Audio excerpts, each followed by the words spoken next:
దేవుని నామం పేరిట మీ అందరికీ నా వందనాలు తెలియజేసుకుంటున్నాను. దయచేసి మొదటి పేతురు పత్రిక మీ ఎదుట ఉంచుకోవాలని మనవి చేస్తున్నాను. మొదటి పేతురు పత్రిక, పేతురు భక్తుడు రాసిన మొదటి పత్రిక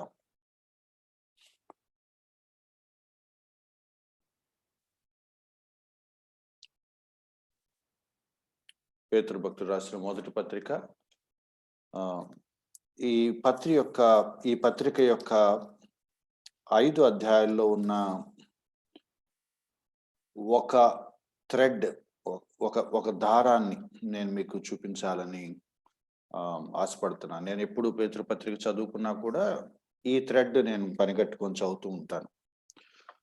బుక్ స్టడీస్ మనకి చాలా అవసరం అని మేము అయితే మాట్లాడుకుంటున్నాము. అటువంటి బుక్ స్టడీస్లో నాకు వ్యక్తిగతంగా ఆత్మీయంగా ఉపయోగపడిన పుస్తకాల్లో పేతురు పత్రిక ఒకటి అని నేను గతంలో కూడా మీ చాలాసార్లు మీతో షేర్ చేసుకున్నట్లు నాకు గుర్తు.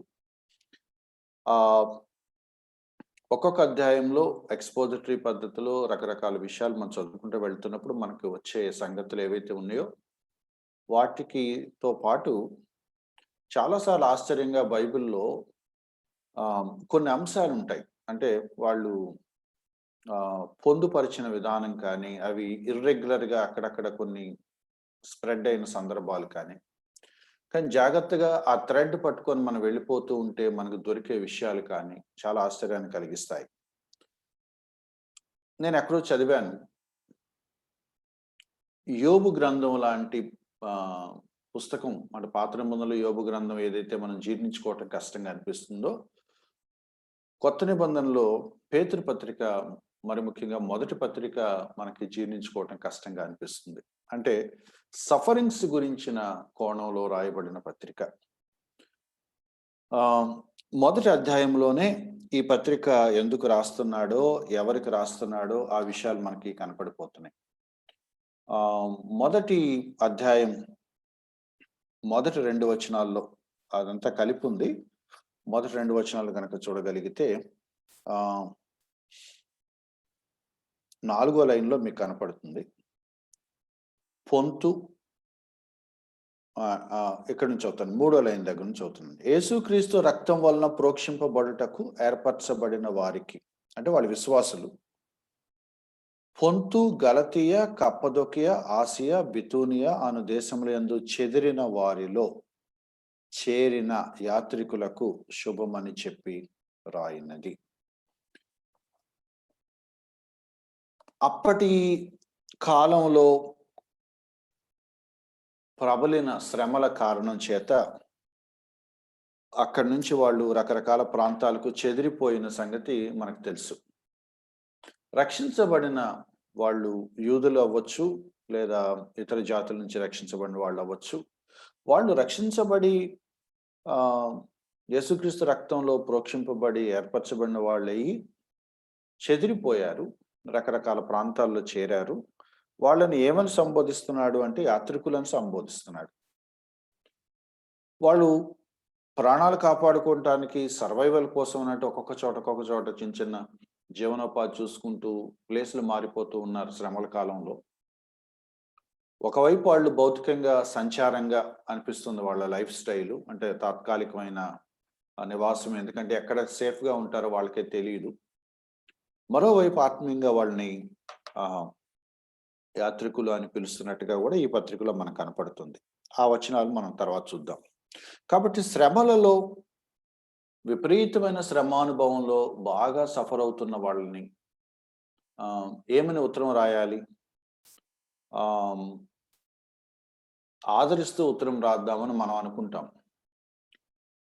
కానీ ఈ పత్రిక చదువుతూ ఉంటే వాళ్ళకి మేబీ మొదటిసారి ఈ పత్రిక చదువుతున్నప్పుడు వాళ్ళకి షాక్ తగిలిందేమో అని అనిపిస్తుంది, అంటే నా పర్స్పెక్టివ్లో. ఎందుకంటే కొన్ని చోట్ల నేను కొన్ని పుస్తకాలు ఎక్కడో చదివాను చాలా కాలం కిందట, మేబీ వాళ్ళ యజమానులు వాళ్ళని ఎక్స్‌ప్లాయిట్ చేస్తుంటారు అని. అంటే 2వ అధ్యాయంలో ఉన్న సంగతులను బట్టి బైబిల్ పండితులు అలా ఎస్టిమేట్ చేశారు. అంటే క్రూరులైన యజమానులు ఉన్నట్లు, మీరు విశ్వాసులు కదా, మీరు లోబడాలి కదా, దేవుని బిడ్డలు కదా, మీరు ఒబీడియంట్గా ఉండాలి కదా, అంటే ఎక్స్‌ప్లాయిటేషన్ అంటే మీకు అర్థమవుతుందని అనుకుంటున్నాను. ఉదాహరణకి ఒక 8 గంటలు పని చేయాల్సిన వ్యక్తిని 10 గంటలు చేయించుకుంటారు. 12 గంటలు చేయించుకుంటారు. ఎక్కువ జీతం ఇవ్వరు. కూలికి తగ్గ డబ్బులివ్వరు. ఏంటి సార్ ఇది అన్యాయం కదా అనంటే, నువ్వు అడుగుతున్నావేంటి? క్వెషన్ చేస్తున్నావేంటి? నువ్వు తిరగబడకూడదు కదా! ఒబీడియంట్‌గా ఉండాలి కదా! అని యజమానులు ఆహ్, ఎమోషనల్‌గా, సెంటిమెంటల్‌గా బ్లాక్‌మెయిల్ చేస్తూ ఉండుండొచ్చు అని కొంతమంది ఉద్దేశం. కాబట్టి వాళ్ళు సఫర్ అవుతున్నారు. తమ విశ్వాసాన్ని బట్టి సఫర్ అవుతున్నారు. తమ విశ్వాసాన్ని బట్టి కొంతమంది మూర్ఖపు యజమానుల కింద అన్యాయంగా నలిగిపోతున్నారు. ఆహ్, ఏమన్నా క్వెషన్ చేసి ఎదురు తిరిగి ప్రశ్నిస్తే దానికి కూడా విశ్వాసానికి లింక్ పెట్టి, "నువ్విలా మరి చేయకూడదు గదా! నువ్వు ఎదురు తిరుగుతున్నావేంటి?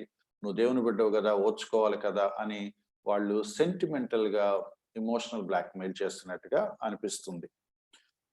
మేమేం చేయాలి? ఇటువంటి శ్రమల్లో మా విశ్వాసంలో మేమెలా కొనసాగాలి? మా ఆత్మీయతను ఎలా కాపాడుకోవాలి? మేము ఎలా రియాక్ట్ అవ్వాలి? ఇటువంటి సిట్యుయేషన్స్‌ని ఎలా హ్యాండిల్ చేయాలి? అని ఆహ్, స్ట్రగుల్ అవుతున్న డిఫరెంట్ ప్లేసెస్‌లో ఉన్న వాళ్ళకి పేతురు భక్తుడు రాసిన పత్రిక. ఒక సంఘానికి కాదు అని మనకు అర్థమవుతుంది. ఎందుకంటే ఇక్కడ గలతీయ సంఘం కూడా కనపడుతుంది. అంటే మేబీ పౌలు గారు కొంతకాలం డీల్ చేసిన తర్వాత వాళ్ళకి సరైన నాయకుడు లేకపోతే ఆ సంఘాలను పేతురు టేక్ ఓవర్ చేశాడేమో అని కొంతమంది బైబిల్ పండితులు అంటారు. చాలా చిత్రంగా గలతీయ అనే పేరు కూడా ఇక్కడ ఉండటం ఆశ్చర్యం. ఆహ్, చాలా ప్రాంతాలున్నాయి. పొంతు, గలతీయ, కప్పదొకియ, ఆసియా, బితూనియా డిఫరెంట్ ప్లేసెస్‌లో చెదిరిపోయిన వాళ్ళకి రాస్తున్నాడు. రాస్తూ మీరు ఇంతటి విపత్కరమైన పరిస్థితిలో ఉన్నప్పుడు ఒక అపోస్తుడైన ఒక పేతురు లాంటి వ్యక్తి దగ్గర నుంచి ఒక లెటర్ వస్తే మీరేం ఎక్స్‌పెక్ట్ చేస్తారు? చదువుతా ఉంటే మీకు ఆహ్, ఆహ్, ఎటువంటి హోప్స్ ఉంటాయి. కానీ తీరా చదువుతుంటే వాళ్ళకి షాక్ తగులుతుందనమాట. ఎందుకంటే వాళ్ళు ఎక్స్‌పెక్ట్ చేసినట్లుగా ఈ పత్రిక లేదు. వాళ్ళు ఎక్స్‌పెక్ట్ చేసినట్టుగా ఈ పత్రిక లేదు. నేను దీని ఇంట్రొడక్షన్ ఒకసారి బ్యాక్‌గ్రౌండు గతంలో నేను చదువుకొని, ఓహ్! ఈ బ్యాక్‌గ్రౌండ్‌తో రాసాడా అని చెప్పి నేను స్టార్ట్ చేస్తుంటే, రెండో అధ్యాయం దగ్గరకొచ్చేటప్పటికి నాకు ఒకలాంటి షివరింగ్ వచ్చేసింది. ఎందుకంటే it's not according to their expectations. ఏదో ఆదరిస్తూ ఏం పర్వాలేదు. దేవుడు మిమ్మల్ని చూసుకుంటాడు. మీరేం వర్రీ అవ్వద్దు. ఎవరెవరు మీకు అన్యాయం చేస్తున్నారో వాళ్ళందరిని దేవుడు ఇచ్చేస్తాడు. ఇవన్నీ ఏమి ఆహ్, చెప్పట్లేదు. ఏమంటున్నాడు? మెల్లగా వాళ్ళున్న స్థితిని వివరిస్తూనే వాటికి వాళ్ళు ఎలా రియాక్ట్ అవ్వాలో చెప్తున్నాడు. యాక్చువల్‌గా 5 అధ్యాయాల్లో బోలెడన్ని విషయాలున్నాయి. కానీ ఒక దారం మాత్రమే నేను ఇవాళ మీకు చూపిస్తున్నాను. అంటే నాకు ప్రస్ఫుటంగా కనపడిన ఒక థ్రెడ్, నాకు వ్యక్తిగతంగా ఉపయోగపడిన థ్రెడ్ చాలా మందితో శ్రమలలో ఉన్న వాళ్ళతో నేను మాట్లాడినప్పుడు నేను పేతృక పత్రిక ఎదురు పెట్టుకొని వాళ్ళతో మాట్లాడిన సందర్భాలున్నాయి. ఇవి అన్నీ నేను విడమర్చి వెళ్ళను. ఎందుకంటే బోలెడన్ని అంశాలున్నాయి కాబట్టి. బట్ ప్రధానంగా కనపడే ఒక థీమ్ లైన్ ఒకటుంది. అది నేను మీకు పరిచయం చేయాలని ఒక ప్రయత్నం. 6వ వచనంలో చెప్తున్నాడనమాట. ఏమని చెప్తున్నాడు? రక్షించబడిన కారణం చేత విశ్వాసులుగా ఉన్నారు కాబట్టి మీరు ఆనందంగానే ఉంటారు స్పిరిచువల్‌గా. కానీ అవసరాన్ని బట్టి నానా విధములైన శోధనల చేత ప్రస్తుతమున కొంచెం కాలం మీకు దుఃఖం కలుగుతున్నది. మెల్లగా వాళ్ళ కండిషన్‌లోకి వెళ్ళాడు. దేవుడు మిమ్మల్ని ఎలా రక్షించుకున్నాడో ఆ విషయాలన్నీ మాట్లాడి, మీరు స్పిరిచువల్‌గా దేవుడిని బట్టి సంతోషంగా ఉంటారు. కానీ I know that you are really in sufferings. 7వ వచనం. నశించిపో సువర్ణము అగ్ని పరీక్ష వల్ల శుద్ధపరచబడుచున్నది గదా! కాబట్టి ఒక ఎగ్జాంపుల్ అనాలజీ చెప్తున్నాడు. గోల్డ్ ఎలా ఉంటది? కొలిమిలోకి వెళ్ళి కదా బయటకొస్తేనే కదా మేలిమి బంగారం లాగా తయారై వచ్చేది.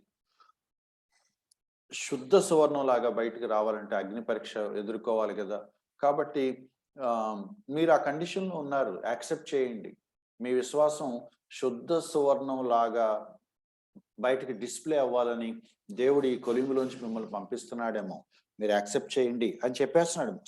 స్టార్టింగే. దానికి మళ్ళీ ఇంకొక లింక్ పెట్టేశాడు. ఏమని చెప్పాడు? యేసుక్రీస్తు ప్రత్యక్షమైనప్పుడు మీకు మెప్పు కలుగుతుంది. ఇక ఒక్క మాటలో ఒక బాంబు పేల్చాడనమాట. ఇప్పుడు ఏం జరుగుద్ది అనేది చెప్పట్లేదు ఇక ఆయన. మీరు సఫర్ అవుతున్నారు కొంతకాలం ఉంటాయి. దీన్ని మీరు యాక్సెప్ట్ చేయండి. గోల్డ్ ప్యూరిఫై అయ్యి బయటికి రావాలి. అగ్ని పరీక్ష గుండా వెళ్ళాలి. మీరు ఆ కండిషన్‌లో వెళుతున్నారు. యేసుక్రీస్తు వారు వచ్చినప్పుడు ఈ శ్రమంతటిని మీరు తట్టుకుని ఓర్చుకున్నారు కాబట్టి దేవుడు మిమ్మల్ని మెచ్చుకుంటాడు. మీకు రివార్డ్ ఉంటది అని చెప్తున్నాడు. చాలా విషయాలు వాటిని ఎక్స్‌ప్లెయిన్ చేసుకుంటూ వచ్చాడు. 13వ వచనం డైరెక్ట్‌గా చెప్పేస్తున్నాడు. కాబట్టి మీ మనస్సు అను నడుము కట్టుకొని నిబ్బరమైన బుద్ధి గలవారై యేసుక్రీస్తు ప్రత్యక్షమైనప్పుడు మీకు కలిగే కృప విషయమై నిరీక్షణ కలిగి. ఇంకేంటి అర్థం? రెండు మాటలు. You accept. నీ సిట్యుయేషన్ నువ్వు యాక్సెప్ట్ చేసే. ప్రభు వచ్చినప్పుడు నీకేం చేయాలో అది చేస్తాడు. నువ్వు మాత్రం తాత్కాలికంగా కొంతకాలం దేవుడి శ్రమలు నా లైఫ్లో ఇస్తున్నాడని చెప్పి దాన్ని అంగీకరించేసాయి. 13వ వచనం నాకు ఎప్పుడు కష్టంగా అనిపించే వచనం.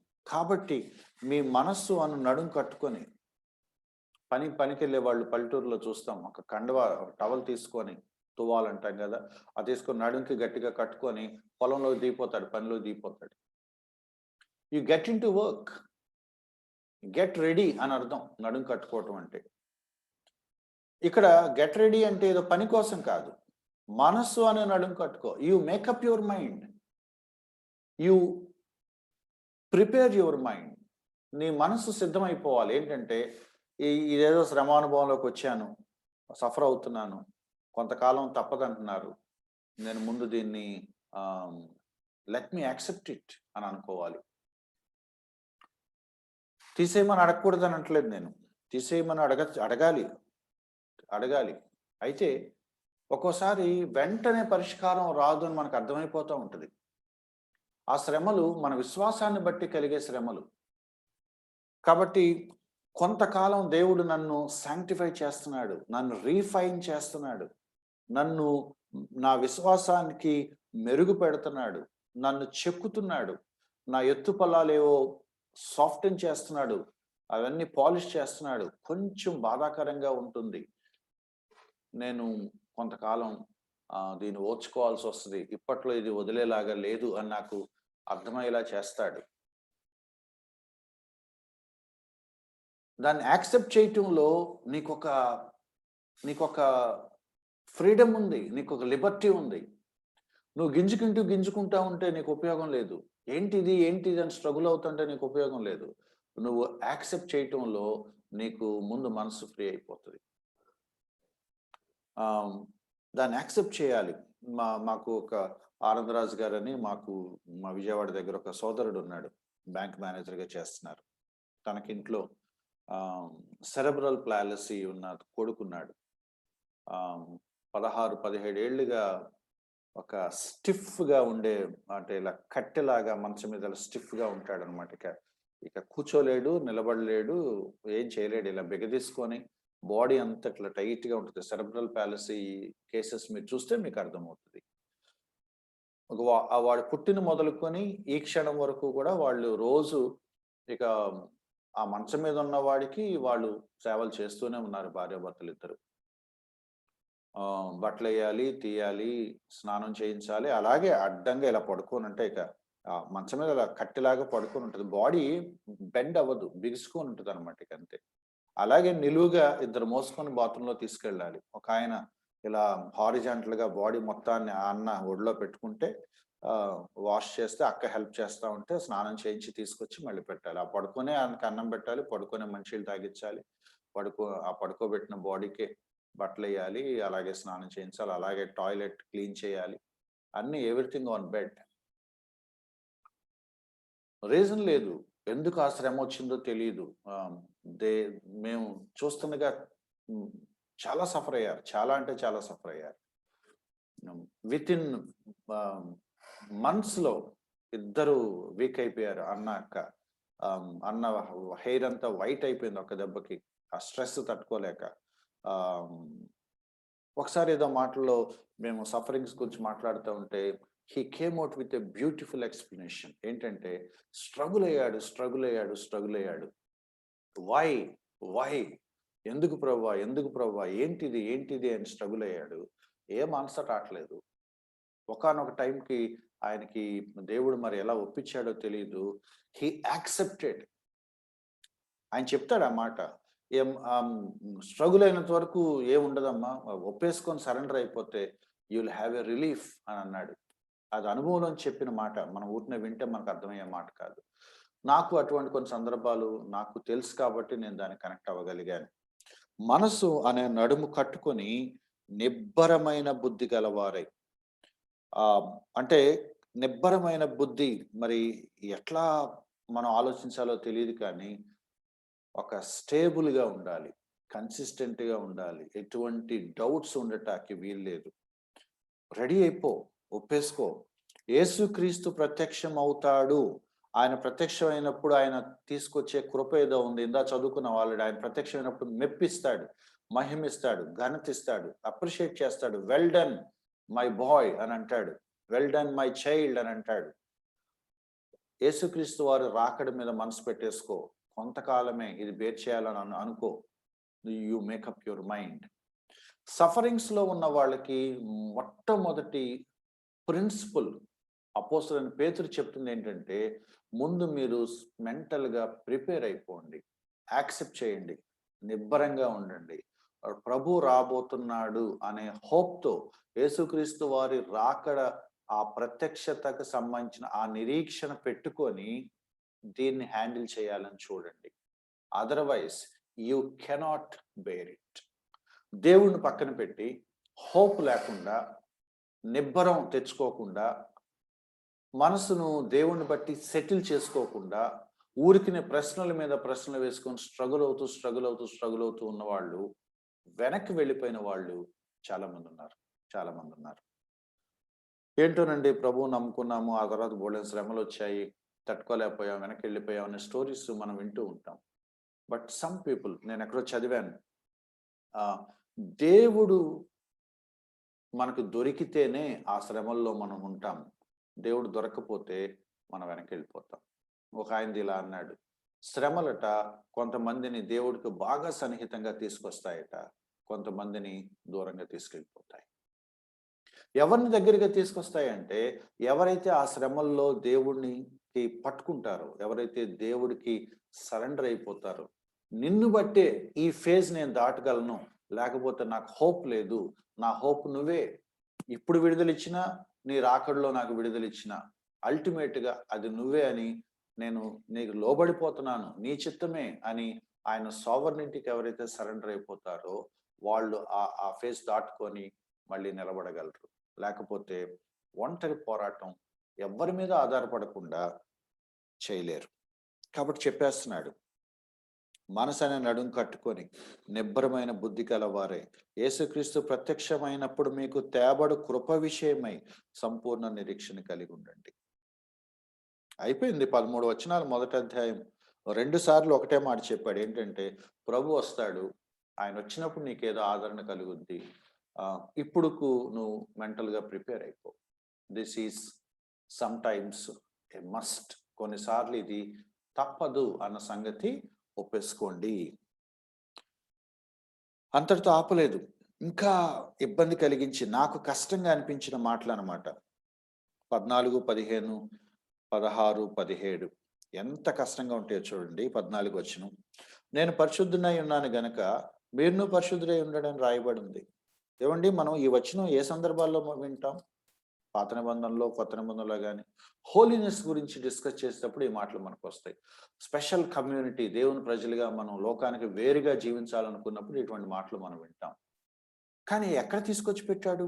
శ్రమల్లో ఉన్న ప్రజలకు ఉత్తరం రాస్తూ, మీరు మనసు నిబ్బరం చేసుకోండి, దాన్ని యాక్సెప్ట్ చేయండి, సరెండర్ అయిపోండి అని, మీకు తప్పదని అనుకోండి, కొద్ది కాలం వరకు ఈ దుఃఖం మీకు బేర్ చేయాలి అని చెప్తూనే ఏమంటున్నాడు?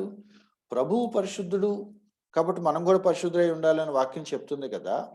16వ వచనం, మీరు విధేయులకు పిల్లలై పూర్వపు అజ్ఞాన దశలో మీకుండిన ఆశలను అనుసరించి ప్రవర్తింపక మిమ్మల్ని పిలిచిన వాడు పరిశుద్ధుడై ఉన్న ప్రకారం మీరును సమస్త ప్రవర్తన ఎందు పరిశుద్ధులై ఉండుడి. ఎక్కడొస్తుంది ఈ మాట? శ్రమల్లోనా?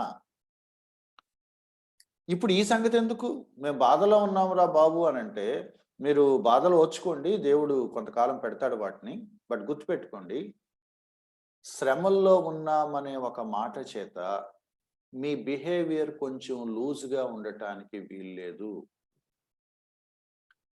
Hour misbehaviour, our imperfect character, లేకపోతే అన్హోలీనెస్, సఫరింగ్స్లో కూడా నీకు ఎక్స్క్యూజ్ లేదు, ఎక్సెంప్షన్ లేదు. అసలే బోల్డెన్ శ్రమల్లో ఉన్నాడు, కొంచెం చూసి చూడనట్టు ఉండండి, జాలి పడదాం అని అనిపిస్తుంది మనకి. అడిగా పాప ఇన్ని బాధలు పడుతున్నాడు, వదిలేయబడినంట. నో, దేవుడు ఒప్పుకోడట. నీ శ్రమలు నీ శ్రమలే, నీ క్యారెక్టర్ నీ క్యారెక్టరే. నాకు ఇప్పటికీ అంతు చిక్కని జీర్ణించుకోలేని వచనాలు ఇవి. అతి శ్రమల్లో ఉన్న వాళ్ళకి రాస్తూ ఈ మాట అంటున్నాడు. మునుపు ఎలా ఉన్నారో మీ పాత జీవితం చూసుకోండి, అలా ఉండద్దు, పరిశుద్ధంగా ఉండండి. ఆ మాట చూడండి, సమస్త ప్రవర్తన యందు పరిశుద్ధులై ఉండుడి. మన దేవుడు ఎటువంటి వాడు? 17వ వచనం, పక్షపాతం లేకుండా క్రియలను బట్టి ప్రతివాన్ని తీర్పు తీర్చువాడు కాబట్టి మరి ఆయనను వెంబడిస్తున్నప్పుడు మీరు ఎలా ఉండాలి? మీరు ఆయన ప్రార్థన చేస్తున్నారు కదా, కాబట్టి పరదేశులై ఉన్నంత కాలము భయంతో గడుపుడి. క్యారెక్టర్కి సంబంధించి, బిహేవియర్కి సంబంధించి, ప్రవర్తనకు సంబంధించి ఎక్కడా కూడా మనకు మినహాయింపులు లేవు. మినహాయింపులు లేవు. నాకు చదువుతుంటే బాధపడి భయం వేసి జీర్ణించుకోలేకపోయిన సత్యం ఇది. క్రైస్తవ జీవితం ఎంత హార్డ్గా ఉంటుందో ఫ్రెండ్స్, ఈ వచనాలు ప్రూఫ్. అగ్ని గుండంలో అంటే శ్రమల్లో గుండా వెళుతున్న సంఘానికి ఉత్తరం రాస్తే ఏమంటున్నాడంటే, మీరు బాధలు పడుతున్నారు, కొంతకాలం అవసరమే, ఓర్చుకోండి, ప్రభు వచ్చినప్పుడు ఏదో చేస్తాడు. బట్ ఆ బాధలు పడుతున్నామని చెప్పేసి మీ ప్రవర్తన తేడా చేయొద్దు. Sufferings are not an excuse to live an unholy life. మరి ఇక అంతకంటే నేను చెప్పలేను, నాకు ధైర్యం లేదు. 2వ అధ్యాయంలో చాలా విషయాలు చెప్పుకుంటూ వెళ్ళాడు. మళ్ళీ సడన్గా 11వ వచనంలో మళ్ళీ రైస్ చేస్తున్నాడు. ప్రియులారా, మీరు పరదేశులు, యాత్రికులు, మీకు స్ట్రగుల్ ఉందని నేను అర్థం చేసుకోగలను. ఆత్మకు విరోధంగా పోరాడు శరీరాశలు ఉంటాయి, నేను అర్థం చేసుకుంటాను. బట్ 12వ వచనం, అన్యజనులు మిమ్మల్ని ఏ విషయంలో దుర్మార్గులను దూషిస్తున్నారు, ఆ విషయంలో వారు మీ సత్క్రియలను చూసి వాటిని బట్టి దర్శన దినమున దేవుని మహిమపరచినట్లు వారి మధ్యన మంచి ప్రవర్తన గలవారై ఉండవాలని మిమ్మల్ని బతిములా అనుకోవచ్చున్నాను. ఏంటండి ఈ వచనాలు? ఇటువంటి శ్రమానుభవంలో ఉన్న సంగతులకు ఉత్తరం రాస్తూ, అయ్యా మీరు శ్రమలు పడుతున్నారు, కానీ మీరు సత్ప్రవర్తన కలిగి ఉండండి అని బతిమాలుకొంచున్నాను. లోకం మిమ్మల్ని ఏ విషయాలైతే వేలెత్తి చూపించే ఆస్కారం ఉందో ఆ విషయాల్లో మీరు ఛాన్స్ ఇవ్వద్దు. అక్కడ మీ ప్రవర్తన జాగ్రత్తగా చూసుకోండి. మీరు యాత్రికులు, పరదేశులు, ఈ ఊర్లోంచి వచ్చి ఆ ఊర్లోకి అలా ప్రయాణం చేసుకుంటూ వెళ్ళిపోతారు. ఆడెవడో వచ్చాడురా, వెళ్తే దీన్ని ఏదో పాడు చేసి వెళ్ళాడురా అని ఒక యాత్రికుడి గురించి అనుకోకూడదు. వచ్చి వెళ్ళిపోయారు అంతే. ప్రభు వచ్చినప్పుడట వాటిని బట్టి దర్శన దినమున దేవుని మహింపరచినట్లు.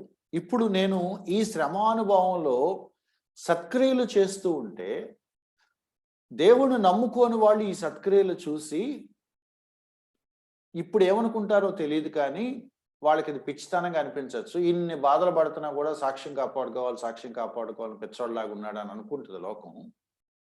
కానీ ఆ సత్క్రియలు చూసి, ఆ మేలు చేసే గుణాన్ని చూసి, ఆ మంచి ప్రవర్తన చూసి ప్రభు దినానంట వాళ్ళు రియలైజ్ అవుతారట. 2 విషయాలు రియలైజ్ అవుతారట. ఒకటి, ఇగో ఈయనే దేవుడు, అర్థమైపోయింది, కళ్ళ ముందు కనపడుతున్నాడు. 2, అరే ఇప్పటి వరకు వీళ్ళు ఇలా ప్రవర్తించడానికి కారణం ఆయనే. వాట్ ఎ టెస్టిమోనీ అండి. ప్రభువు దర్శన దినాన మనం ఇవాళ ఓర్చుకుంటున్న ఆ శ్రమల్లో పంటి బిగువున మనం చేస్తున్న ఈ సత్ప్రవర్తన, మనం కాపాడుకుంటున్న విశ్వాసం, మనం చేయాల్సిన పనులు, మన ప్రవర్తన ఆ రోజు రాకడ సమయంలో వాళ్ళు దేవుణ్ణి సరిగా చూసి మహిమపరచటానికి ఒక కారణం అవుతుందట. అది ఎలా అవుతుందో మరి కరెక్ట్‌గా నేను ఎక్స్‌ప్లెయిన్ చేయలేను. నేను చదువుతున్నాను ఆ వచనం. వాటిని బట్టి దర్శన దినమున దేవుని మహింపరచినట్లు వారి మధ్య మంచి ప్రవర్తన గలవారై ఉండవలెనని మిమ్మల్ని బతిమాలుకొనుచున్నాను. తర్వాత ఏమంటున్నాడు? మనుషులు నియమించే ఆహ్, అంటే ప్రభువులకు రాజులకు లోబడండి, అధికారులకు లోబడండి, నాయకులకు లోబడండి. వాళ్ళు మంచివాళ్ళ, చెడ్డవాళ్ళ తర్వాత సంగతి. 15వ వచనం. ఏలయనగా మీరిట్లు యుక్త ప్రవర్తన గలవారై అజ్ఞానముగా మాట్లాడు మూర్ఖుల నోరు మోయుట దేవుడి చిత్తం. వాళ్ళతో మీరు ఆర్గ్యూ చేయటం కంటే మీ బిహేవియర్‌తో వాళ్ళ నోరు మూయించడం ఇంపార్టెంట్.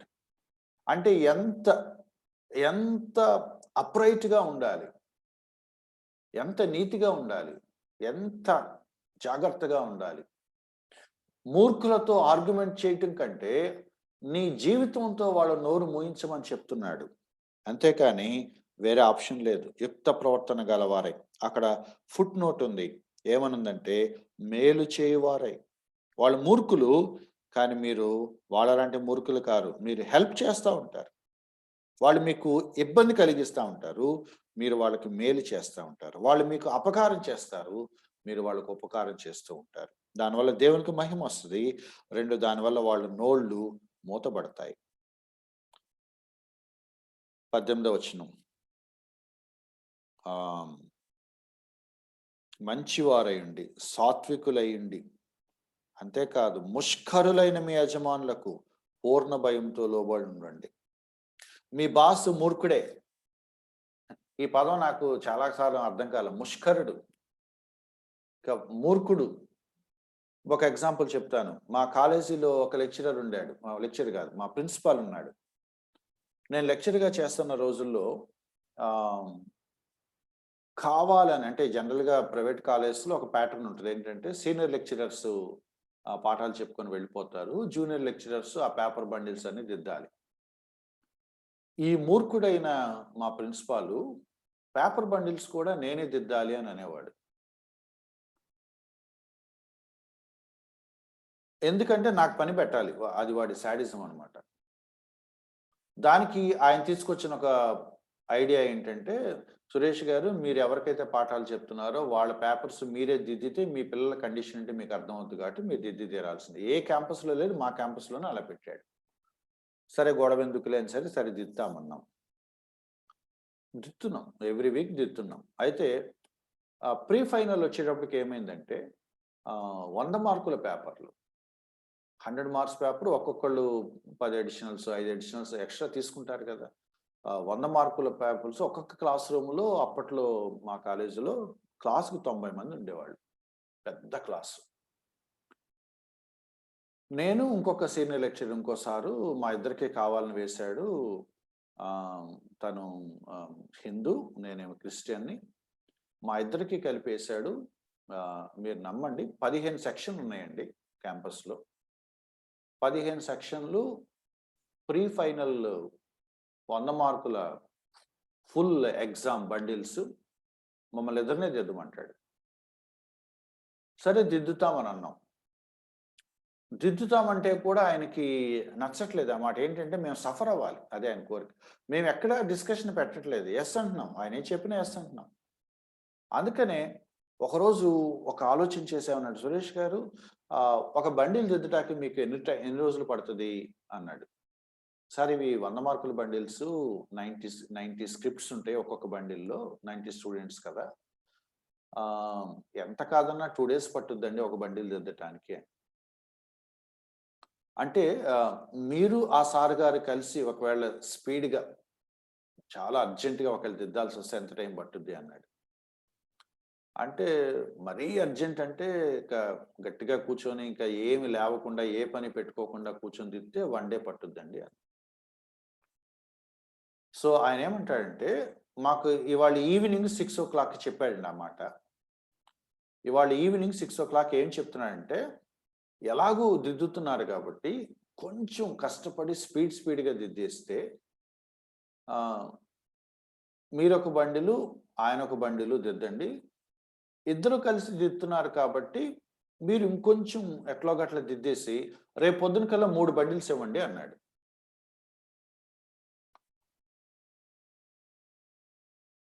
రేపు పొద్దున కల్లా 3 బండిల్స్ ఇవ్వాలట. కొంచెం అట్లాగే కొట్టేసి రేపు సాయంత్రం కల్లా 15 బండిల్స్ ఇవ్వాలట. చూడండి, ఆ మాట తీరు చూడండి. ఎలాగూ దిద్దుతున్నారు కాబట్టి కొంచెం ఓపిక చేసుకొని దిద్దేసేయండి. రేపు మార్నింగ్ కల్లా 3 బండిల్స్ ఇవ్వండి. రేపు మార్నింగ్ కాలేజ్‌కొచ్చాక ఇక వేరే వేరే క్లాసులేం పెట్టుకోవద్దు. స్టాఫ్ రూమ్‌లో కూర్చొని దిద్దేయండి. సాయంత్రం కల్లా నాకు వెళ్ళేలోపు 15 బండిల్స్ ఇచ్చేసి వెళ్ళిపోండి. ఏమనాలండి వాళ్ళని? ఒక బండిల్ దిద్దటానికి 2 డేస్ పడుతుందని మనం చెప్తుంటే, 15 బండిల్స్ 1 డేలో ఇమ్మంటే ఏమనాలి వాళ్ళని? ముష్కరులు. తర్వాత ఏం చేశానో నేను చెప్పనులెండి. ఎప్పుడైనా సరదాగా తర్వాత ఎప్పుడైనా చెప్తాను. అయితే అటువంటి వాళ్ళు తగిలినప్పుడు కూడా ఏం చేయమని అంటున్నాడు అంటే, మంచివారు సాత్వికులైన వారికే పనిచేస్తారా మీరు? ముష్కరుల దగ్గర చేయాల్సొస్తే చేయరా? చేయండి అన్నాడు. ఎలా ఉంటది చూడండి ఆ సంఘస్థులకి. ఇంత బాధలు పడతా ఉంటే, ఎక్స్‌ప్లాయిటేషన్ జరుగుతుంది. మా యజమానులు మమ్మల్ని దోచుకుంటున్నారు. మా మా విశ్వాసాన్ని మా బలహీనతగా తీసుకొని మా చేత నానా చాకిరీ చేయించుకుంటున్నారు. మూర్ఖులు, ముష్కరులు అనంటే, పూర్ణ భయంతో వాళ్ళకు లోబడి పనిచేయండి అంటున్నాడు. నాకు ఇప్పటికీ జీర్ణించుకోలేని వచనాలివి. ఎలా? 19వ వచనం. ఎవడైనను అన్యాయంగా శ్రమ పొందితే, మాట డైరెక్ట్ రాసేస్తున్నాడు. మనలాంటోళ్ళు ఏంటి పేతురు గారు ఇది అన్యాయం కదా అనే లోపే ఇంకో వచనం కనపడిపోతుంది. అన్యాయంగా శ్రమ పడుచు దేవుని గూర్చిన మనస్సాక్షి కలిగి దుఃఖం సహించిన యెడల. యెస్, అన్యాయంగానే మీరు సఫర్ అవుతున్నారు. నాకు తెలుసు అది.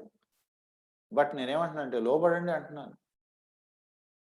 అన్యాయంగా శ్రమ పడుతున్నారు, నేను కాదని అంటలేదు. బట్ గుర్తుపెట్టుకోండి, మీరు అన్యాయంగా శ్రమ పడుతున్నారని చెప్పేసి ఆ వ్యక్తి మీద మనస్సులో కష్టం పెట్టుకుంటున్నారా? దేవుణ్ణి బట్టి మంచి మనస్సాక్షి కలిగి ఆ దుఃఖాన్ని సహిస్తున్నారా? అక్కడ రాసిన మాట నాకు కరెంట్ షాక్ లాగా తగిలిన మాట ఏంటంటే, అది హితమగును. It's good. నువ్వు న్యాయంగా పనిచేసి నిన్ను బాగా చూసుకునే బాస్ గారి దగ్గర ఒబీడియంట్‌గా ఉండటంలో పెద్ద ఏమీ లేదు. నిన్ను దారుణంగా ట్రీట్ చేసే ఒక బాస్ దగ్గర నువ్వు చక్కగా పనిచేసి అన్యాయంగా సఫర్ అవుతుంటే దేవుడు అంటాడట, యెస్, ఇది హితమవుతుంది అంటాడట.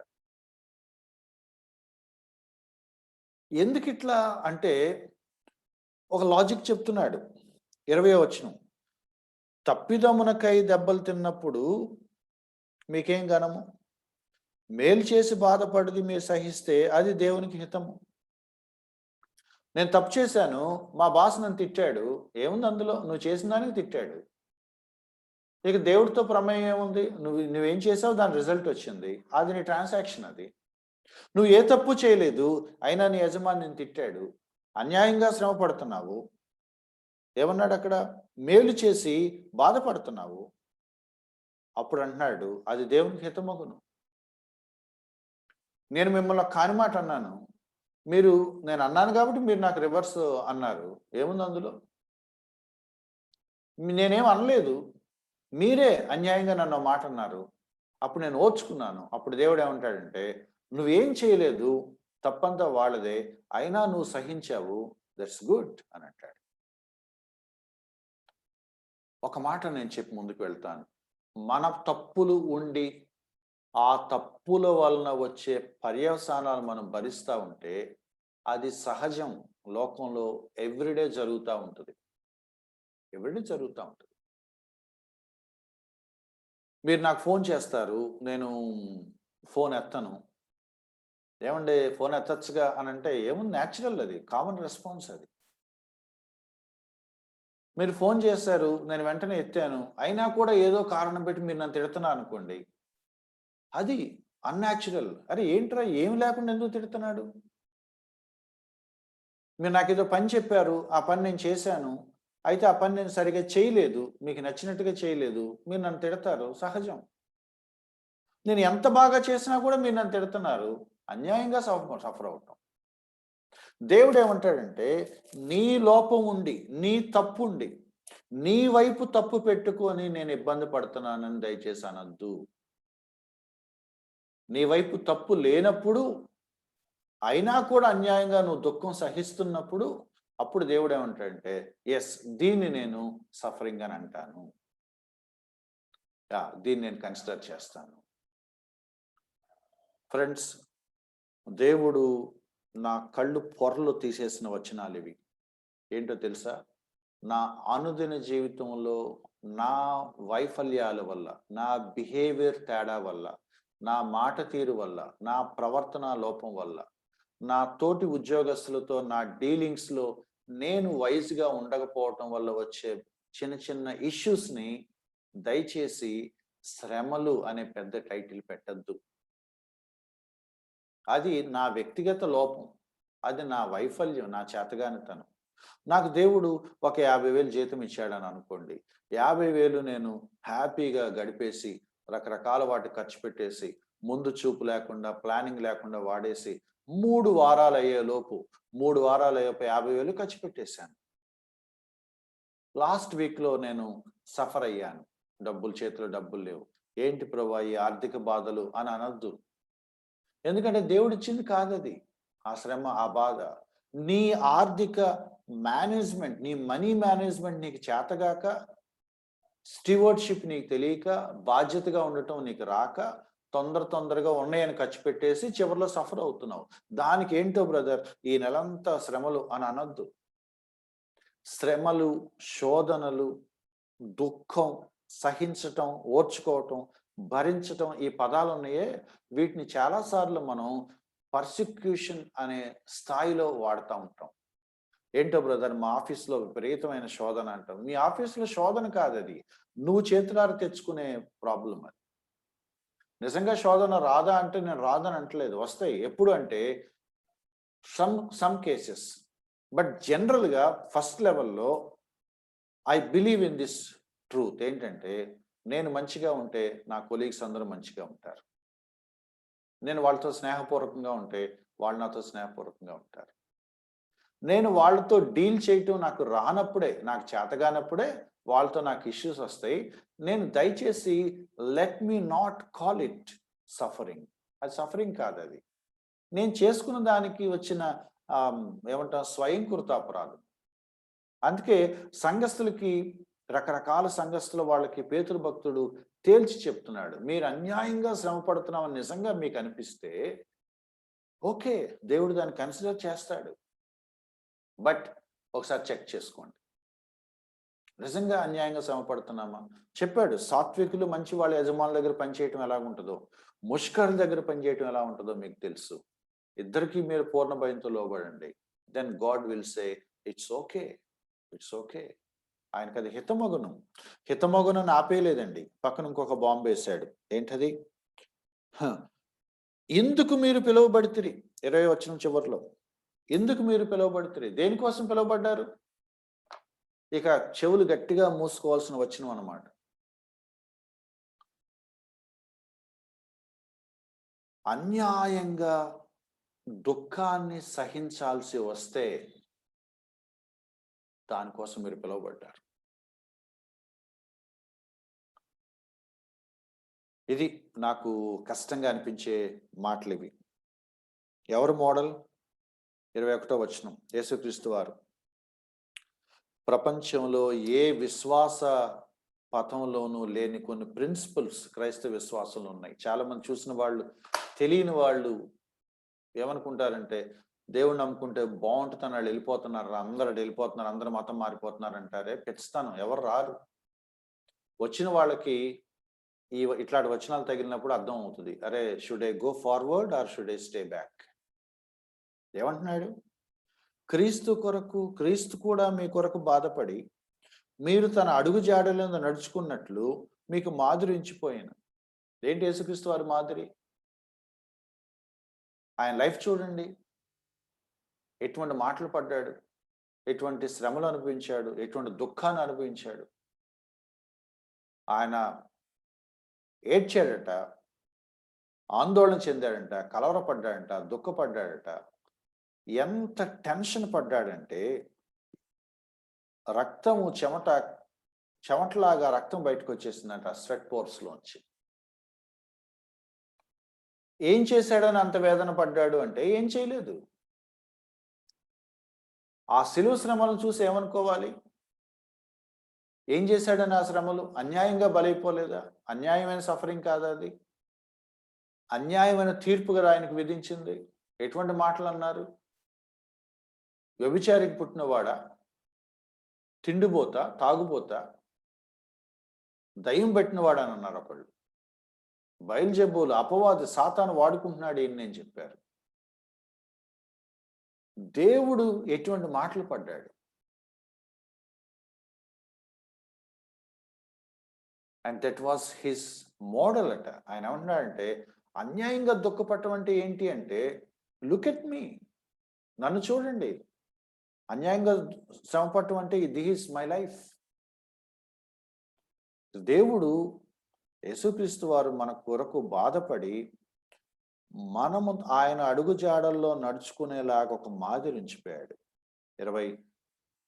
22వ వచనం, ఆయన పాపం చేయలేదు, ఆయన నోట ఏ కపటము కనపడలేదు, ఒక్క మాట కూడా తేడా పలకలేదు. రేయ్, ఒక్కసారి పునరుద్ధానం అయిన తర్వాత చెప్తా ఒక్కొక్కటి సంగతి అని అనలేదు. ఎక్కడ చూస్తాం మీ సంగతి అని అనలా. పోనీ ఆ అర్థం ఇచ్చేలాగా కళ్ళు కొంచెం గట్టిగా పెద్దవి చేసి ఎర్రగా కూడా చూడలేదు ఆయన. ఆయన దూషింపబడి బదులు దూషింపలేదు, శ్రమ పెట్టబడి బెదిరించలేదంటే ఎవరిని. చూడండి ఆ మాట చూడండి. ఆయన శ్రమ పెట్టబడి బెదిరింపక, ఎవరిని బెదిరింపలేదు, న్యాయముగా తీర్పు తీర్చి దేవునికి తను తాను అప్పగించుకొని. ఏంటండి అది? The model that Christ gave us. ఏంటా మోడల్? అన్యాయంగా సఫర్ అయ్యాడు, కానీ ఎటువంటి రిటార్ట్ చేయలేదు, ఏ విధంగానూ రిటార్ట్ చేయలేదు. ఒక మోడల్ మనకు పెట్టాడు. ఏంటంటే మోడలు, నాకు కొంచెం ఎంత కఠినమైన వచనాల్లో ఒక్క రే ఆఫ్ హోప్ లాగా దొరికిన ఒక వచనం అన్నమాట. ఏంటంటే, న్యాయముగా తీర్పు తీర్చి దేవునికి తన్ను తాను అప్పగించుకొని.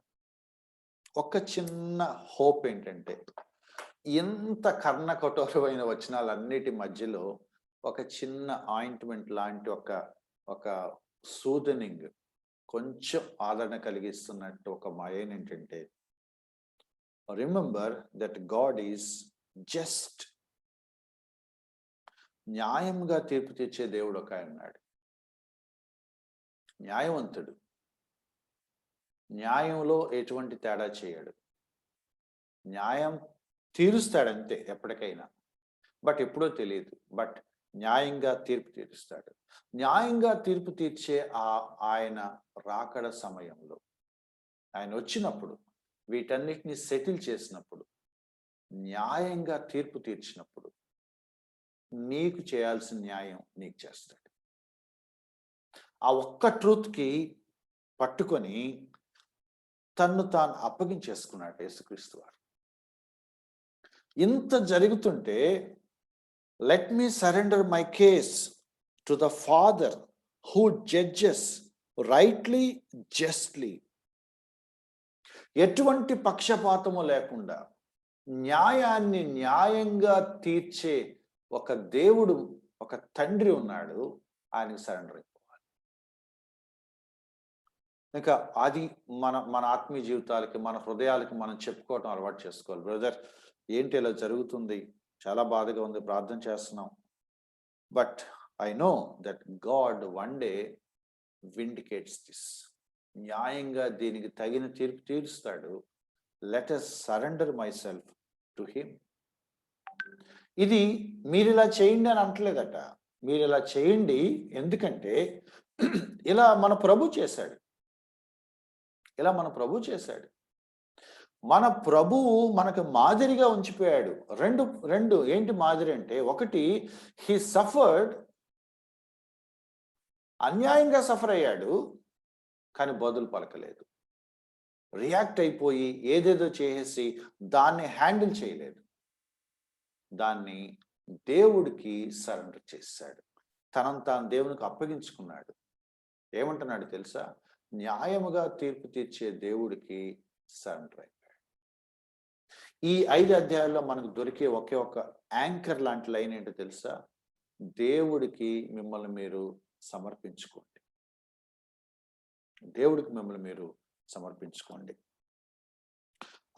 నా టైము అయిపోతుంది కాబట్టి నేను కొంచెం స్పీడప్ చేస్తాను. ఆ వచనాలు మీరు మళ్ళీ తర్వాత చదువుకోండి. ఆ లాజిక్ కంటిన్యూ చేస్తున్నాడు. 3వ అధ్యాయంలో 13వ వచనం, ఇప్పుడు దాకా మనం మాట్లాడుకున్న వచనాలే మళ్ళీ రిపీట్ చేస్తున్నాడు. 3వ అధ్యాయం 13వ వచనం నేను కొంచెం స్పీడప్ చేస్తున్నాను. మీరు మంచి విషయంలో ఆసక్తి గలవారైతే మీకు హాని చేయవాడెవడు? ఇందాక మనం మాట్లాడుకున్నాం. మనం ఫెయిర్గా చక్కగా రైట్ రిలేషన్స్ మనకు అందరితో స్నేహపూర్వకంగా ఉంటే జనరల్గా మీకు ఎవరు హాని చేయరు. మీరు ఒకవేళ శ్రమ పడాల్సి వస్తే అది ఎలా ఉండాలి తెలుసా? నీతి నిమిత్తం అయి ఉండాలి. మీరు ఒకవేళ నీతి నిమిత్తం శ్రమ పడినను మీరు ధన్యులే. ఫ్రెండ్స్, గుర్తుపెట్టుకోండి, మన ఎవ్రీడే లైఫ్లో మనకు వచ్చే శ్రమలు, శోధనలు, కష్టాలు, బాధలు, సమస్యలు ఏవైతే ఉన్నాయో అవి నార్మల్ లైఫ్లో వచ్చే బాధలు, లేదా నా ప్రవర్తన లోపంలో, నా డీలింగ్స్లో తేడా ఉండటం వల్ల వచ్చే చిన్న చిన్న సమస్యలు అంతే. వాటికి శ్రమలు అనే పేరు పెట్టద్దు. బైబిల్ కోణంలో శ్రమలు అంటే అర్థం ఏంటంటే, నీ విశ్వాసం వల్ల నీకు కలిగే శ్రమలు. నువ్వు మంచిగా ఉంటావు, నువ్వు ఏ తప్పు చేయవు, నువ్వు చక్కగా ఉంటావు, సత్ప్రవర్తన కలిగి ఉంటావు, నువ్వు నీ వైపు నుంచి ఏ ఫాల్ట్ ఉండదు. Just because you are a Christian, ఆ క్రైస్తవ ప్రమాణాలు, ఆ విశ్వాస ప్రమాణాలు నువ్వు పాటిస్తున్నందుకు గాను నీకు వచ్చే శ్రమలు. రాస్తున్నాడు కదా, మీరు ఒకవేళ నీతి నిమిత్తం శ్రమ పడితే, క్రైస్తవుడు నీతిగా ఉంటాడు, ఆ నీతిగా ఉండటం వల్ల ఒకటి కష్టం అవుతుంది. నా కలీగ్ అనేవాడు అన్నమాట, సురేష్ గారు ఆ మూర్ఖుడు, ఆ ప్రిన్సిపాల్ గారు ఏ పని చెప్తే ఆ పని చేసేస్తున్నారు, మీరు అలా చేయటం వల్ల నేను చేయాల్సి వస్తుంది, మీరు అట్లా చేయమాకండి అన్నాడు. అంటే నేను సారీ అండి, మీకు ఇబ్బంది కలుగుతుంది, but I have to do it, నాకు కుదిరినంత వరకు చేస్తాను, కష్టమైతే అప్పుడు ఆలోచిద్దాం కానీ పర్లేదు సార్ అని అన్నాను. వాళ్ళ కష్టం అది. ఒకరోజు నాతో గొడవ పెట్టుకున్నాడు, నాతోటి లెక్చరర్, మీరు ఇలా ప్రతిదానికి ఆయన చెప్పిన దానికి ఒబీడియంట్గా ఉండి మేము చేయాల్సి వస్తుందండి అన్నాడు. కొన్ని చోట్ల ఇలాగే ఉంటాయి. కొంతమంది కొన్ని చోట్ల విశ్వాసులు లంచం తీసుకోరు, చక్కగా నిజాయితీగా ఉంటారు. దానివల్ల మిగతా వాళ్ళు తిట్టుకుంటూ ఉంటారు, పెద్ద దిగొచ్చాడు ఈడు ఒక్కడే పరిశుద్ధుడు, నీ వల్ల మేము సఫర్ అవుతున్నాం, నువ్వు తీసుకో, మమ్మల్ని తీసుకోనివ్వు. నీతి నిమిత్తం శ్రమ పడాల్సి వస్తే మీరు ధన్యులు. నేను మళ్ళీ చెప్తున్నాను, మన పర్సనల్ బిహేవియర్ వల్ల వచ్చే తప్పులకి పెద్ద కలరింగ్ ఇవ్వద్దు, స్పిరిచువల్ టెర్మినాలజీ వాడద్దు. నా ప్రాబ్లం, నాకు అతనితో ఎందుకో లింక్ కుదరలేదు, ఐ షుడ్ రెక్టిఫై ఇట్ అని అనుకోండి అంతే. ఏంటో బ్రదర్ ఆయన వల్ల ఒకటే శోధన అని అనద్దు. చెప్తున్నాడు, క్లియర్ కట్గా చెప్తున్నాడు, there will be some problems which you can deal with your behavior, with your character, and there will be some problems that are exclusively related to your faith. 4వ అధ్యాయంలో అన్నాడు కదా, 4వ అధ్యాయంలో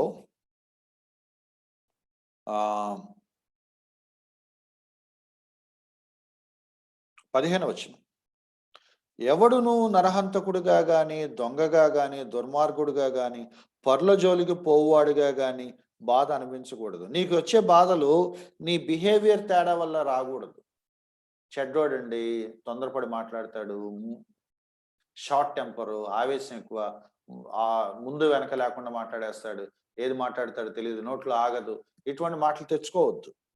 ఎంత చక్కగా చెప్తున్నాడు చూడండి. అది పరుల జోలికి పోవువాడిగా, కొంతమంది అనవసరం ఇంటర్ఫీర్ అవుతుంటారు వేరే వాళ్ళ విషయాల్లో, ప్రాబ్లమ్స్ తెచ్చుకుంటారు, మళ్ళీ చాలా శోధనలు బ్రదర్ అని అంటే ఎట్లా? అటువంటి చేయొద్దు, దానివల్ల నువ్వు బాధలు అనిపించడం తగదు. నీ ట్రాన్సాక్షన్స్ తేడా రావటం వల్ల నీకు వచ్చే బాధలు నువ్వు అవి తెచ్చుకోవాల్సిన అవసరం లేదు. ఆ బాధ నువ్వు అనుభవించాల్సిన అవసరం లేదు. నువ్వు జాగ్రత్తగా, చక్కగా, స్నేహపూర్వకంగా, డిగ్నిఫైడ్‌గా అందరితో ఉంటే నీకు అసలు అందరితో హాయిగా ఉంటది. నీకే ప్రాబ్లమ్ ఉండదు. పేతురు ఉద్దేశం ఏంటి తెలుసా? మీకు వస్తే మా వైపు అంటారు మా విజయవాడలో, అయితే గీతే నీకొస్తే అది నీ విశ్వాసాన్ని బట్టి రావాలి ఆ శ్రమ. అంతేగాని చిన్న చిన్న వాటికి రావద్దు. అది నీ తప్పే. అందుకని వాళ్ళని క్రాస్ చెక్ చేసుకోమంటున్నాడేమో బహుశా. ఉత్తరం రాస్తున్నాడు. మీకేం పర్లేదు అని ఆదరిస్తే చెప్పట్లేదు. ఒక్కసారి ఫిల్టర్ చేసుకోండి మీ మీ సమస్యల్ని. అవి ఏ కేటగిరీలోకి వస్తాయో. నాకు 3 రకాల సమస్యలు నాకు కనపడ్డాయి పత్రిక చదువుతుంటే. ఒకటి, నా తప్పు వల్ల వచ్చే సమస్యలు. నా వైపు తప్పు ఉండటం వల్ల వచ్చే సమస్యలు. కాబట్టి నేను వాటిని రెక్టిఫై చేసుకోవాలి. 2, నా తప్పు లేకపోయినా ఎదుటి వాళ్ళ తప్పు వల్ల నేను సఫర్ అవుతూ ఉంటాను. అన్యాయంగా శ్రమ అనుభవించటం. నేను దాన్ని ఓర్చుకోవాలి. 3, నా విశ్వాసాన్ని బట్టి వచ్చే శ్రమలు. అంటే అన్యాయంగా సఫర్ అవటంలో కూడా నా విశ్వాసంతో పనేమి ఉండదు. ఎదుటోడు ఆడు తలతిక్కోడు, వాడు నన్ను ఇబ్బంది పెట్టేస్తాడు. ఫర్ ఎగ్జాంపుల్, నేను నా కొలీగ్ వెళ్తా ఉంటాము. మా ప్రిన్సిపాల్ ఏదో మాట అన్నాడు. ఏంటంటే, నేను కాదు సార్ సురేష్ గారు అన్నారండి అని ఒక అబద్ధం ఆడేస్తాడు. నేను అనలేదు, వాడు నా పేరు చెప్పేశాడు. నేను దాన్ని కొంచెం ఫేస్ చేయాల్సి వస్తుంది. నేను బలైపోయాను. బట్ అక్కడ నా నా నా క్రైస్తవ విశ్వాసంతో పని లేదు. వాడి బుద్ధి, వాడు నన్ను ఇరికిచ్చాడు. కొంతమంది కన్నింగ్ పీపుల్ ఉంటారు. కొంతమంది బ్యాడ్ పీపుల్ ఉంటారు. వేరే వాడిని సఫర్ చేస్తూ ఉంటారు. సో ఒకటి, నా లోపాల వల్ల వచ్చే సమస్యలు. అవి నేను రెక్టిఫై చేసుకోవచ్చు. అవి నేను దేవుడి దగ్గర క్షమించమని అడిగి, ప్రభు వాటిని నేను స్వయంకృతాపరాధాలు రిపీట్ అవ్వకుండా చేయి ప్రభు అని నేను దేవుడిని అడగచ్చు. 2, ఒక్కోసారి నేను ఇతరుల వల్ల అన్యాయంగా బలైపోవచ్చు. ఆస్తుల వాటాల్లో కొంతమంది అన్నదమ్ములు లేదా అక్క చెల్లెల దగ్గర వర్షన్స్ మారిపోతాయి, ట్రూ కలర్స్ బయటకు వస్తాయి. అన్యాయంగా మన ఆస్తి దోచేసుకుంటారు. డబ్బే అక్కడ ఫ్యాక్టర్, వేరే ఏమి ఉండదు. అన్యాయంగా నష్టపోతాం. బట్ న్యాయంగా తీర్పు తెచ్చే దేవుడికి అన్యాయంగా మనం సఫర్ అవుతున్న కేసెస్ని దేవుడికి హ్యాండ్ ఓవర్ చేసేయటమే, మనం దేవుడికి సరెండర్ అయిపోవటమే. 3వ కేటగిరీ ఉంది. అది కేవలం మన విశ్వాసాన్ని బట్టే, మన విలువలు బట్టి, మన క్రైస్తవ ప్రమాణాలను బట్టే మనం శ్రమ పడాల్సి వస్తుంది. అది ధన్యుడివి అని అంటున్నాడు అనమాట. సో ఆ పదాలు నేను మళ్ళీ రిపీట్ చేస్తున్నాడు. నీ ప్రాబ్లం వల్ల వచ్చింది, నువ్వు రెక్టిఫై చేసుకో, దేవుడి దగ్గర సెట్ చేసుకో. వేరే వాళ్ళ ప్రాబ్లం వల్ల వచ్చింది, అది హితమే, దేవుడు దాన్ని అలౌ చేస్తాడు. నీకు ఒక మోడల్ ఉంచిపోయాడు, నువ్వు దాన్ని బేర్ చేయి, నువ్వు త్వరగా రియాక్ట్ అవ్వద్దు. దేవుడు న్యాయంగా తీర్పు తీరుస్తాడని దేవుడికి నువ్వు అప్పగించుకో. ఇన్ హిస్ టైం దేవుడు దాన్ని ఎలాగో సెటిల్ చేస్తాడు, నిన్ను విడిపిస్తాడు. 3ది వచ్చేసి నీ ఫెయిత్తో ముడిపడి ఉన్న ప్రాబ్లమ్స్. అది పర్సిక్యూషన్ అని మనం అంటున్నాం. నీ విశ్వాసంతో ముడిపడినవి అంటే చాలా క్లియర్గా చెప్తున్నాడు అనమాట. నేను 3వ అధ్యాయంలో చాలా వచనాలు ఉన్నాయి, అవన్నీ నేను చెప్పట్లేదు, మీరు తర్వాత చదువుకోండి. నేను 4వ అధ్యాయంలో ఈ ఒక్క వచనం నేను ఎక్స్ప్లెయిన్ చేసి క్లోజ్ చేస్తాను. ఏమంటున్నాడు? నీ విశ్వాసాన్ని బట్టి నీకు ప్రాబ్లం వస్తుంది. 4వ అధ్యాయం 1వ వచనం. 4వ అధ్యాయం 1వ వచనం. క్రీస్తు శరీరమందు శ్రమపడను గనుక మీరును అట్టి మనసును ఆయుధముగా ధరించుకొనుడి. ఏ మనసును ఆయుధంగా ధరించుకోవాలి? శ్రమ పడాల్సి వస్తుంది. అవసరమైతే ఒక్కొక్కసారి నా విశ్వాసానికి ఎదురు దెబ్బలు తగులుతాయి. నేను క్రైస్తవుడిగా ఉండటం వల్లే నష్టపోవాల్సి వస్తుంది అనే సంగతి ఏదైతే ఉందో దాన్ని మీరు మనసులో పెట్టుకోండి. ఎస్, ఇట్స్ హ్యాపెన్స్ అని అనుకోండి. ఆ మనసుని, అదే ఇక ఆయుధం, ఆ ప్రిపరేషన్ ఆయుధం అన్నమాట. క్రీస్తుని అనుసరించాలి, శ్రమ పడైనా సరే అనుసరించాలి అనే మాట అనేసుకోండి. 4వ అధ్యాయంలో ప్రిపేర్ చేస్తున్నాడు దాని అంతటికి. 12వ వచనం. ప్రియులారా, మిమ్మల్ని శోధించుటకు మీకు కలుగుచున్న అగ్ని వంటి మహాశ్రమ గురించి మీకేదో ఒక వింత సంభవించినట్లు ఆశ్చర్యపడద్దు. అగ్ని వంటి మహాశ్రమలు కలుగుతాయి just because you are a Christian. నీ ట్రాన్సాక్షన్స్, నీ డీలింగ్స్, నీ రిలేషన్స్, నీ వ్యవహార లోపాలు, వాటి గురించి మాట్లాడట్లేదు. నీ విశ్వాసం బట్టి, నువ్వు ఏ దేవుడినైతే వెంబడిస్తున్నావో ఆ దేవుడి పట్ల ఈ ప్రపంచానికి ఉన్న ద్వేషాన్ని బట్టి నువ్వు క్రైస్తవుడు కాబట్టి అగ్ని వంటి మహాశ్రమలు గనక వస్తే ఇదేదో వింత జరిగిందని అనుకోవద్దు. ఇది జరుగుతా. యేసుక్రీస్తు వారు తన శిష్యులతో అన్నాడు. మన యోహాను సువార్త చూద్దాం. ఈ లోకం నన్నే ద్వేషించిందయ్యా. మీరు గుర్తుపెట్టుకోండి, మిమ్మల్ని కూడా ద్వేషిస్తుంది. మిమ్మల్ని ఈ లోకం ద్వేషించినప్పుడు మీరు గుర్తుపెట్టుకోవాల్సిన సంగతి ఏంటంటే, అరే ఇవాళ లోకం ఇవాళ మనం ద్వేషిస్తుంది. But this world had already hated our Lord. కొత్త ఏం కాదు. మామూలు అపోస్తులు ద్వేషించబడ్డారు. సంఘ చరిత్రలో తమ విశ్వాసం కోసం అడుగడుగునా ద్వేషించబడిన వాళ్ళ జీవితాలు, హత్సాక్షుల మరణాలు బోల్డని మనం వింటున్నాం. ఇదేదో వింత ఏమి జరగలేదు. ఈ లోకానికి ఈ క్రైస్తవ సత్యం, ఈ సువార్త గిట్టదు. కాబట్టి వాళ్ళు ఒక్కసారి మిమ్మల్ని వేధించే అవకాశం ఉంది. అయితే ఏం చెప్తున్నాడు? 13వ వచనం, క్రీస్తు మహిమ బయలుపరచబడినప్పుడు, మళ్ళీ సేమ్ స్టేట్మెంట్ అండి, ఎక్కడా కూడా తేడా లేకుండా ఫ్రమ్ ద బిగినింగ్ చెప్తున్నాడు. 4వ అధ్యాయం చివరికి వచ్చి కూడా అంటున్నాడు, క్రీస్తు మహిమ బయలుపరచబడినప్పుడు మీరు ఇప్పుడు శ్రమ పడుతున్నారు, but with the hope of his coming. ఆయన వచ్చినప్పుడు, ఆయన బయలుపడి, ఆయన ప్రత్యక్షమైనప్పుడు దీనికి ఒక ముగింపిస్తాడు. ఆ హోప్తో మీరు దీన్ని బేర్ చేయండి. మీరు మహదానందంతో సంతోషించే నిమిత్తం ఆయన వచ్చినప్పుడు మీరు ఎంత సంతోషంగా మీరు ఆయన ఎదుర్కొంటారు అంటే, అక్కడ ఒక చిన్న లెక్క ఉంది. ఏంటంటే, ఆయన వచ్చినప్పుడు అత్యంత సంతోషంగా ఎవరు ఎదుర్కొంటారంటే, బాగా శ్రమలు పడిన వాళ్ళు. ఇక ఏడుస్తూ ఉంటారు, లైఫ్ అంతా ఏడుస్తూ ఉంటారు. ఆయన వచ్చాడు అనగానే, వచ్చాడా అమ్మయ్య మా బాధలు తీరిపోయాయి. అది ఏమీ లేనివాడు వచ్చాడంటే, వచ్చాడా సంతోషం అంటాడు. కానీ శ్రమల గుండా వెళ్ళిన వాడు ఏమనుకుంటాడంటే, ఇక ఈ శ్రమలు ఇక ఉండవు, వన్స్ ఫర్ ఆల్ ఈ శ్రమలు పోయాయి. ప్రకటన గ్రంథంలో ఒక బ్యూటిఫుల్ ఒక డిస్క్రిప్షన్ ఉంది. ఏంటంటే, ఆయన ఒక్కసారి వీటన్నిటిని సెటిల్ చేశాక ప్రతి బాష్ప బిందువును తుడుస్తారట. ఇక మీరు ఏడవలసిన పని లేదు, ఇక మీరు దుఃఖపడాల్సిన పని లేదు. Never again. అయిపోయింది, ఇక ఆ ఫేజ్ అయిపోయింది. ఇక మీరు నేను కలిసి జీవిస్తాం. మీరు నా ప్రజలు, నేను మీ దేవుణ్ణి. మనం కలిసి ఒకే చోట జీవిస్తాము, మనం కలిసి కాపురం ఉంటాం. What a comfort.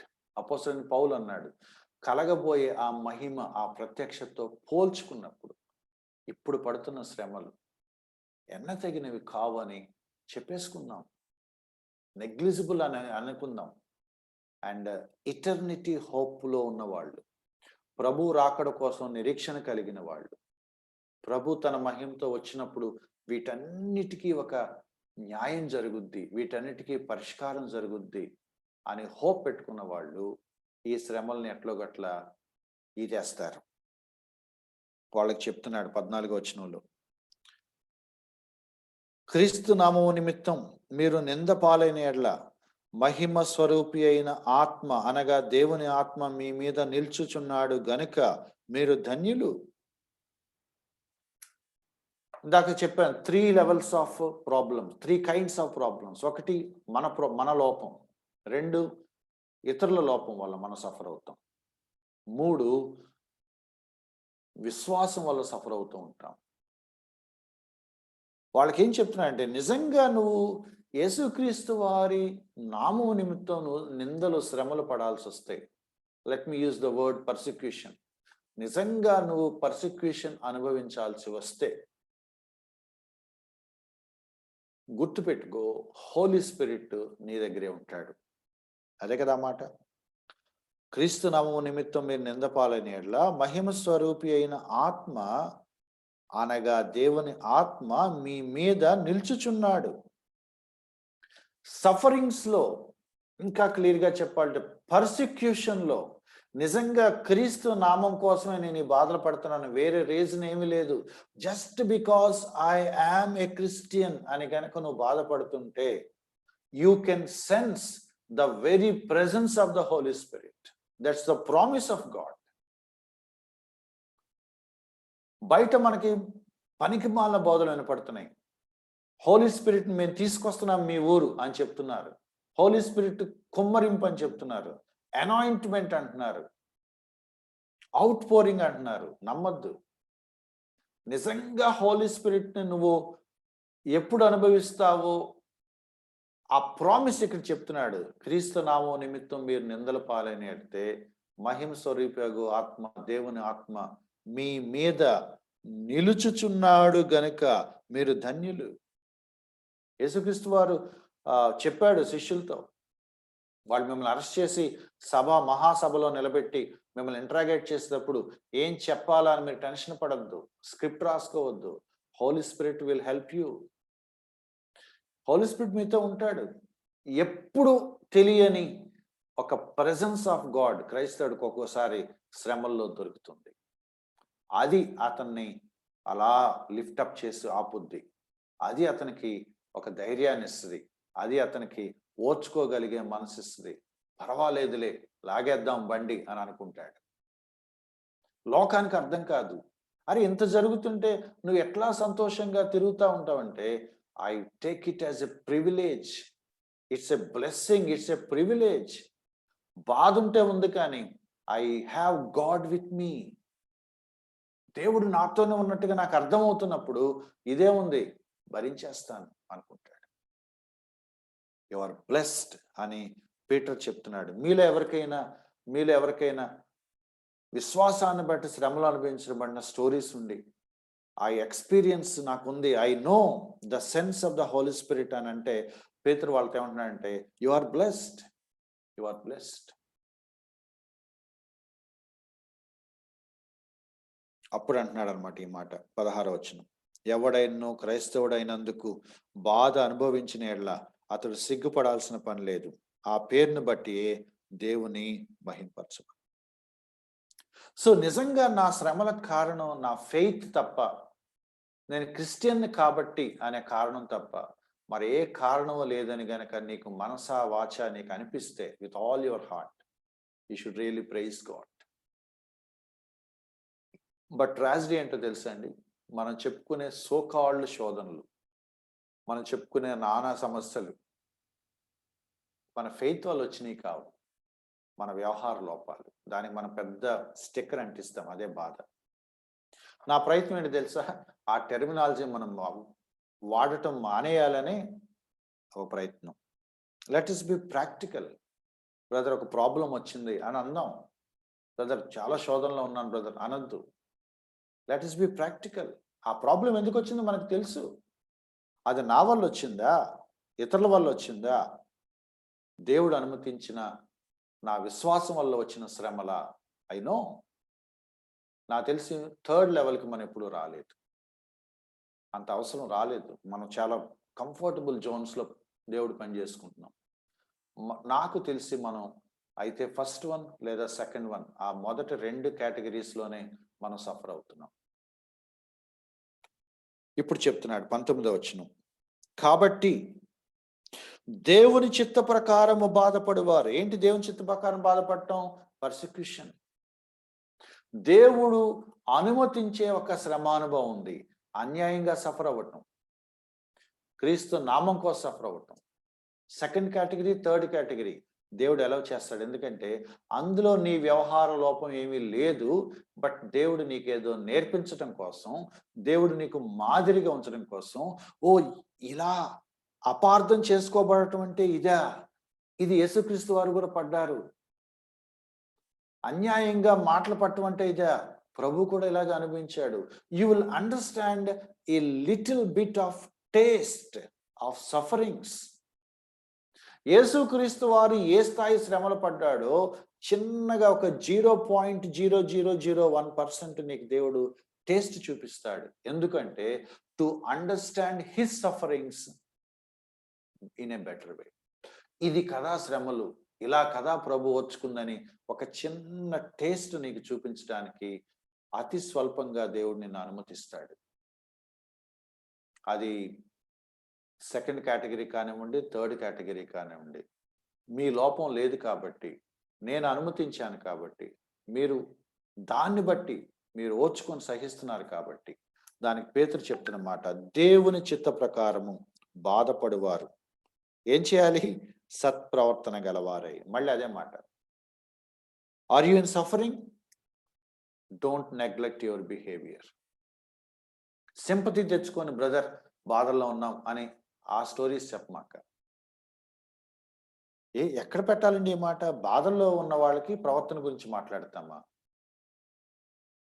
మనమైతే మాట్లాడతామా? That was Peter. పేతురు కాబట్టి అలా మాట్లాడగలిగాడు. నువ్వు శ్రమల్లో ఉన్నావా? నువ్వు ధన్యుడివి. బట్ గుర్తుపెట్టుకో, సత్ప్రవర్తన గలవాడవై. దేవుని చిత్త ప్రకారం బాధపడుతున్నావా? సంతోషం, ధన్యుడివి. బట్ సత్ప్రవర్తన గలవాడవై. Don't neglect your behaviour. నువ్వు శ్రమలు పడుతున్నావని ఇన్అప్రోప్రియేట్ బిహేవియర్ని ఎవరు నీకు లైసెన్స్ ఇవ్వటానికి లేదు. దేవుడు అలా ఎప్పుడు చేయడు. నువ్వు బాధపడుతున్నావా? నేను నిన్ను అర్థం చేసుకుంటాను. అలాగని నువ్వు ఎలా పడితే అలా జీవిస్తానంటే కుదరదు. Suffering is not an excuse for a Christian to live in lawless life. ఏం చేయాలి? దేవుని చిత్త ప్రకారం బాధపడువారు నమ్మకమైన సృష్టికర్తకు తమ ఆత్మలను అప్పగించుకోవాలి. మన ప్రభు చేసింది అదే. న్యాయంగా తీర్పు తీర్చే దేవుడికి అప్పచెప్పుకున్నాడు.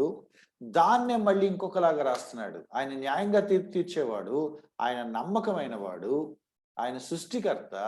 You surrender to him.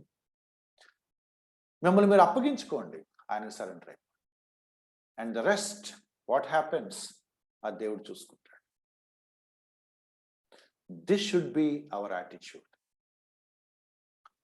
మనం ఉన్న పరిస్థితులు మనం చూస్తున్నప్పుడు, మన న్యాయ వ్యవస్థ, మన ప్రభుత్వాలు, మన పోలీసులు, మనం రకరకాల న్యూస్లు మనం చూస్తున్నాం. ఎటువంటి దేశంలో మనం జీవిస్తున్నామనే ఒక భయం పట్టుకుంది. ముందు సాధారణంగా ఇలా ఉంటామా అనే ఒక భయం పట్టుకుంది. బట్ 2000 సంవత్సరాల కిందటే దేవుడు మన కోసం రాసించాడు. నీ సిచ్యువేషన్స్ మారిపోతున్నాయా?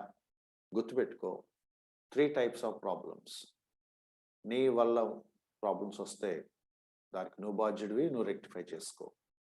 అన్యాయంగా వేరే వాళ్ళు సఫర్ అవుతున్నావా? దేవుడికి సరెండర్ చేయి. నీ విశ్వాసాన్ని బట్టి సఫర్ అవుతున్నావా? దేవుడికి సరెండర్ చేయి. నువ్వు మాత్రం సత్ప్రవర్తన కలిగి, సత్క్రియలు చేస్తూ, మేలు చేస్తూ, సహిస్తూ, ఓర్చుకుంటూ, ప్రభు మాదిరిని పాటిస్తూ నువ్వు మాత్రం ముందు కొనసాగాలి. కష్టమైన పత్రిక, కష్టమైన ప్రమాణాలు,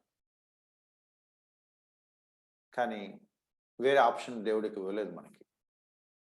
అందుకే అంటుంది, యోబు గ్రంథం లాంటి ఒక పత్రిక, ఒక గ్రంథం. ఏం ఎక్స్క్యూజెస్ లేవు, ఏం ఎక్సెప్షన్స్ లేవు. దేవుని చిత్త ప్రకారం కొన్నిసార్లు బాధపడాల్సి వస్తుంది. It's a part of Christian life. నీ మనసును ప్రిపేర్ చేసుకో, ఒప్పేసుకో, రెడీ అయిపో, మనసు నిబ్బరం చేసుకో, యాక్సెప్ట్ ఇట్. ఓర్చుకుంటున్నావా? కొంచెం అన్న ట్రై చేస్తున్నావా? God will be happy. ఎందుకంటే నేను ఏ మాదిరి నీకు పెట్టానో అది నువ్వు ట్రై చేస్తున్నావు కాబట్టి గుడ్. నిజంగా శ్రమలు అనుభవిస్తున్న విశ్వాసాన్ని బట్టి డోంట్ వర్రీ, నా పరిశుద్ధాత్మ నీ దగ్గరే ఉంచుతాను, నీకు అసలు ప్రాబ్లమే ఉండదు. You can really experience him. అది చాలు కదా అనే ధైర్యం మనకి రావాలి. నమ్మకమైన దేవుడికి, న్యాయంగా తీర్పు తీర్చే దేవుడికి మన కేసుని ఆయన చేతిలో పెట్టేసి, ఏదైతే అదైంది ప్రభు అని మనం ముందుకు వెళ్ళిపోయే యాత్రికులుగా జీవించమని పేతురు చెప్తున్నాడు. May the lord help to live such a life. Thank you. Over to ఆశీర్వాదం అన్న.